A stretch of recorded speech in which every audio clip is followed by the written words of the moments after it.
everyone, and welcome back to my channel. For those of you who don't know me, my name's Amelia and I post new life and style videos every Wednesday at 4 p.m. And for today's video, we have mail once again. It has been busy mail time. Ow. Oh my god, it just opened on my fingers. Okay, we have mail. Again, does not fit. It is another BoxyCharm. This is the December box. I know I am way late, but as I had mentioned in my January BoxyCharm, I was still waiting on the December one. It had been lost and I just kind of figured I was never going to get it. And the day that I posted the January BoxyCharm video, I received my December one. As usual, I will read through everything I got and then try it on. This box was called the Bubbles and Glitz, obviously for like the holiday season. And the first item we have is the Sponge by Makeup Eraser. It says first ever machine washable sponge, specially formulated by the original makeup eraser.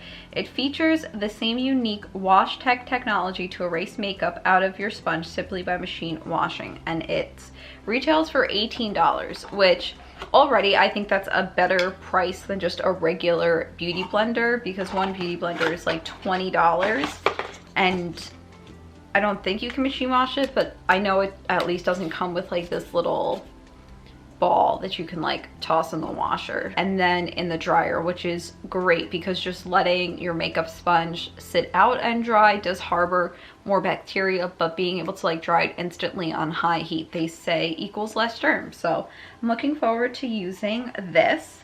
Then I have MAC matte lipstick in shade Marrakesh. Just says like iconic product that made MAC famous. Creamy rich formula features high color payoff and a no shine matte finish. I haven't worn a matte lipstick in so long. I don't really think this is like going to be the best color for me. It's a bit orangey and I'm not super into orange yellows on my skin, but we will try it, and if I don't like it, I can give it away. Then we have the Tarte Man-Eater Mascara. I feel like this was really hyped up a year or so ago, but I never tried it.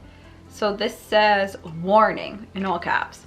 Maximum compliments ahead with this volumizing, lengthening, and curling mascara with a soft flex brush and lightweight triple black formula. Retails for $23. Now let's open it and see. Ooh, a lot of stuff came off.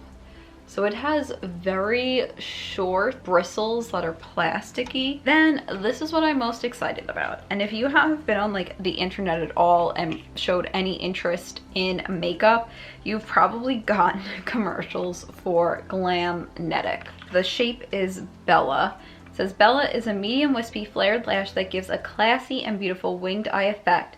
Made from high quality 100% vegan synthetic fibers, Glamnetic magnetic eyeliner is the magic that holds your fave Glamnetic lashes in place all day. Innovative formula is highly pigmented, requires minimal waiting time, and provides all day hold. So basically, it didn't really like explain it there, which is weird, but as it sounds, these are magnetic lashes. They have little, I'm not going to peel them off right now, but they have little magnets along the band, and this is like what would be your eyeliner slash glue, and you put this on and it attaches. These look like extremely long. I can only imagine what I'm going to look like. And then lastly, I have the iconic London Blaze Chaser Face Palette. Ultra versatile face palette features 6 shades of butter smooth velvety powders that complement all skin tones. This convenient palette contains shades for sculpting and bronzing to add natural looking warmth and definition. Blush shades that lift the face and give you that must-have lift from within glow, and highlight shades for a flattering candlelight radiance. And this retails for $55, which is, I didn't think Iconic London was that expensive. This is the face palette. It says it's good for all skin tones. I'm not exactly sure I agree with that, but that's fine. We all know I have very mixed feelings about face palettes, and those mixed feelings typically aren't that great. But we will try it and test it out.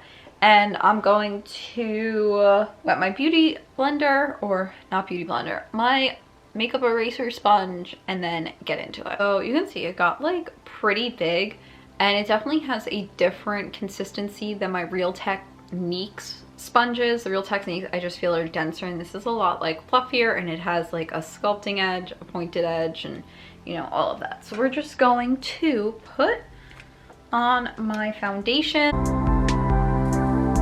Okay, so I mean, I think it applied pretty well. It's not like anything crazy, works just as good as another beauty sponge. So I'm going to now take my concealer and do that.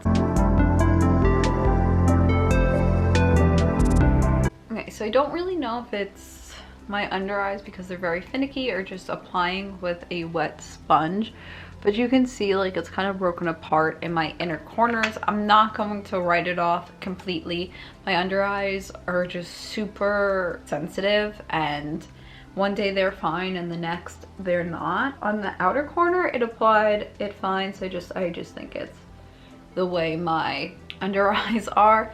This point, even though it's like thick, it really does like get in there, and you can get like really into that corner and make sure everything's covered up, which is really nice and important. Now I'm just going to take the powder, and I haven't been doing it lately again just because I've been doing way lighter makeup, but I will take my damp sponge and use it with powder. I kind of feel, I don't know, it just helps it a little bit, and instead of baking, because that will really dry out my under eyes, I just like this method better. This beauty sponge, I think it works nice. I think my face looks nice, everything's even, applied well. I think the real selling point is that it's one, cheaper than a beauty blender, and two, you can then, you know, put it in this little case and machine wash it and dry it. Next on the agenda is going to be the face palette. This is, I'm guessing, the contour shade because it's a cooler shade and is the mattest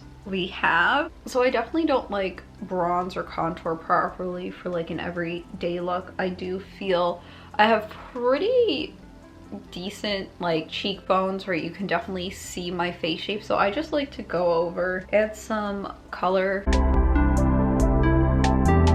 So it goes on like pretty light. I don't see how this is something that complements all skin tones. Again, my biggest pet peeve with face palettes, like, don't say that because it clearly doesn't. Like, I can barely see it on my face. Let's go in with the little mauve color. Do we see any difference? No, probably not. It's just, it's so light. I don't know, for $55, I'd hope there'd be like more of a punch, you know? Maybe I'll try this more vibrant pink. So, I mean, that shows up a bit better. And then I guess I'm just gonna try this lightest as a highlighter.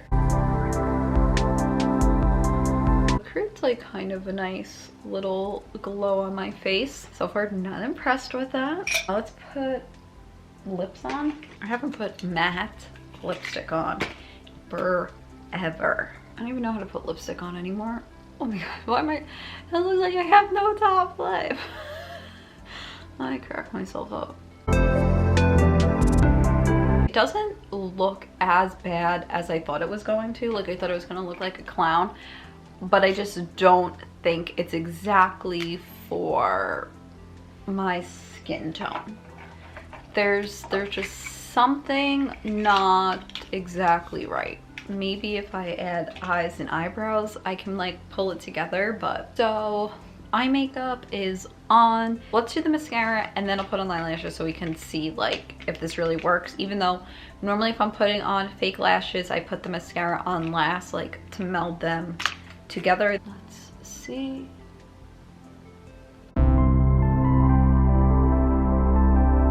Not impressed.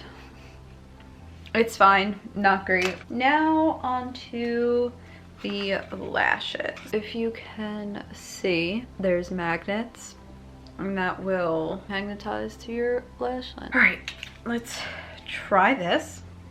I did put black shadow down. I always do that before I apply a liquid liner because I'm terrible at using liquid liner, and it just kind of helps like trace it out, and if you mess up with shadow it's easier to like dust away. So this looks just like a regular, you know, liner. So we'll see how this works out. And then you're just supposed to be able to like snap it on.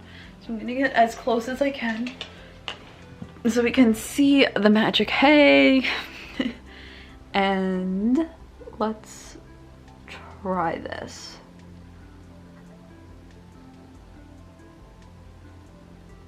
Wait, whoa. All right, this inner corner like really isn't sticking down. So I'm just gonna add some more. Oh my God. Have we ever seen more dramatic eyelashes on me?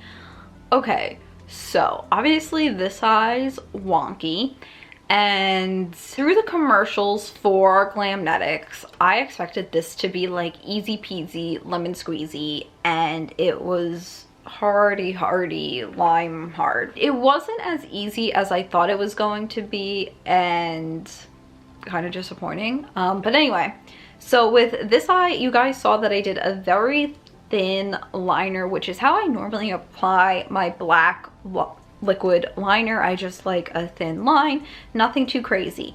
And the lashes just don't stick well if you use a thin line. So on this eye, I did a thicker line and they popped on right away. I will give them credit to that. The magnetism like really does work. You can see here, the inner corner is like lifting up because there's not as much black liner there as compared to this eye where things are pretty much like all set in place. I don't know what it looks like with my eyes closed, so this should be an interesting shot.